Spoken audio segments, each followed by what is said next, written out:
Welcome to All In NFL. I'm Bryce Holland. He's Chase Rodenhaver. And in today's episode, we are going to be talking about Super Bowl contenders versus pretenders and surprise teams. What teams have been doing well? What teams have surprised us? What teams are dominating? And what teams do we know aren't going to make a run come playoff time? So I think let's start with the Super Bowl contenders. You got the Kansas City Chiefs. You got the Detroit Lions. Yeah, the Detroit Lions are the best team in the NFL right now. Like, the way they are clicking, both sides of the ball, Dan Campbell has got them rolling.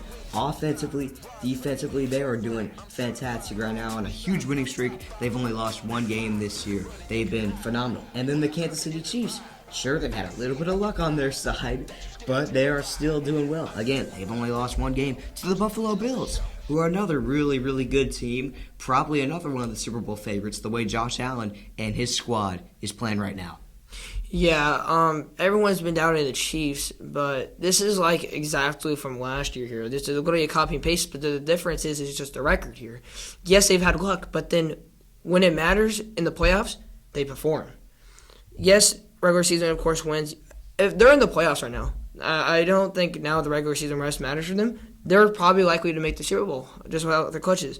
And also with the Lions. Yes, Dan Campbell and them off clicked. Also, they have the best running back core or duo in the league, nicknamed Sonic and Knuckles. Sonic, of course, being Jahmyr Gibbs, and Knuckles, of course, being David Montgomery. That guy is a beast. And if you're in the 5-yard line and you need a guy to just pound into the end zone, you got him right there.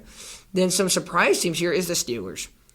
Everyone thought the Steelers were just going to be a same 500 win team here, finished barely over 500. No, they are 9-3, led by Russell Wilson, who's currently only had one loss, I think, since taking over. Now, they did have Justin Fields starting, who was 2-0. But the thing is, everyone's like, why did they take him out? Really, the reason why they were starting off 2-0 is because of the defense. This is arguably one of the top 10 defenses in the league. They've looked amazing behind T.J. Watt. My goodness, it's amazing. Also, the Lions are on the defense. They've lost Aiden Hutchinson, and they look like it doesn't even mattered right there. And some pretenders, real quick. A pretender right now is the Commanders.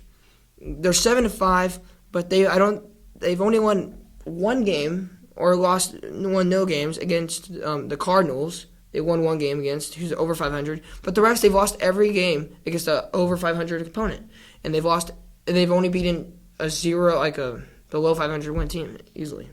Yeah. Well, you talk pretenders. I want to talk about the Minnesota Vikings, led by Sam Darnold. And don't get me wrong, they have had a fantastic year with all their injuries. They have exceeded expectations, Chase.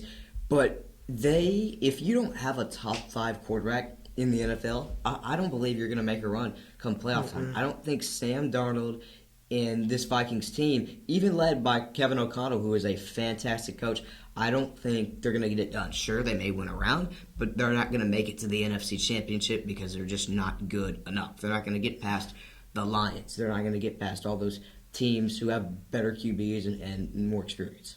Yeah, another pretender is the Houston Texans. The decline so far is just not really well right now. C.J. Stroud has now looked like the quarterback he was last year. Like, he has looked like a not good quarterback. Everyone's talking about how him and Bryce Young have just switched roles again. Now, Bryce Young is starting off, not need to get into that. C.J. Stroud, man, it's just not look good. They lost to Stephon Diggs earlier due to a torn ACL, which was a big blow. And then they also had no Nico Collins at the beginning of the year. And I think Tank Dell's not been performing well anyways. And they're 8-5. Just not looking good against bad teams. They barely beat the 3-9, something bad Jacks right there. A win that you really can't be impressed over. Beating the Jacksonville Jaguars, led by Mac Jones. Yeah, and they haven't had very many impressive wins, so that's a good call for pretenders. But you said the Commanders are pretenders. They're also a surprise team. Like, sure, they're not going to beat good teams, and they haven't, but they have surprised everybody. They have surprised everybody with how good they have been. Yeah, and I just want to say the NFC South, man. I know talking about pretenders and contenders here. NFC South is just the most confusing division in the league, of course. They're always going to be the worst division in the league. They're currently first place is the Falcons. They're on a 3-game losing streak right now. They're 6-6. Imagine this. Imagine telling someone a 6-6 team is first place in division. That's all I got to say about the Falcons. They suck. Yeah. Well, it's been a crazy division for sure. Okay, that'll do it for All In NFL. I'm Brett Solon. He's Chase Rodenhaver, signing off.